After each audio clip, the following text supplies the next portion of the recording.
آقا یه دقیقه واسه من این سوال جدی دارم. آخه این چه شاهیه ما داریم؟ یعنی طرف میگه فردای ایران آزاد نرگس محمدی میتونه کاندید باشه، همون نرگس محمدی که ما میدونیم از شاه ما خوشش نمیاد، همونی که اگه از زندان بیاد بیرون اولین نطقش اینه که من با شاه مشکل دارم. بعد رضا شاه دوم میگه که خیلی عالی، اشکال نداره که بیا وایسا بغل من، کاندید شو، مردم تصمیم میگیرن. الان ما تو چه سیاره‌ای داریم زندگی میکنیم رفقا؟ تو کشوری که یه کامنت اگه زیر پست یه مسئول بذاری میان مستقیم میبرنت هتل اوین.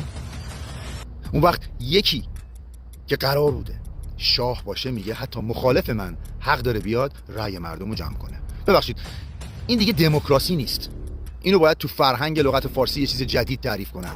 باید بنویسن دموکراسی مساوی است با وقتی حتی منتقدت، مخالف سرسختت، حتی کسی که از تو بدش میاد و از تو بد میگه حق داره بیاد کنار دستت وایسه و بگه من گزینه بهتریم.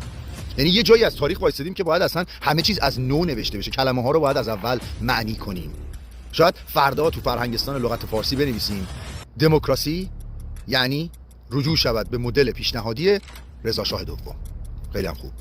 حالا شما قضاوت کن. اگه کسی اینقدر مطمئنه که حتی مخالفش رو هم میگه بیا رقابت کن، یا خیلی ساده است یا خیلی به مردم ایمان داره و اگه یه روزی برسه که مردم واقعا انتخاب کردند، اون روز دیگه اصلا اسمش انقلاب نیست، اسمش رأیگیری نیست رفیق، اسمش بلوغه. بلوغ. یاد گرفتی؟ تا ابد و یک روز. جاوید شاه.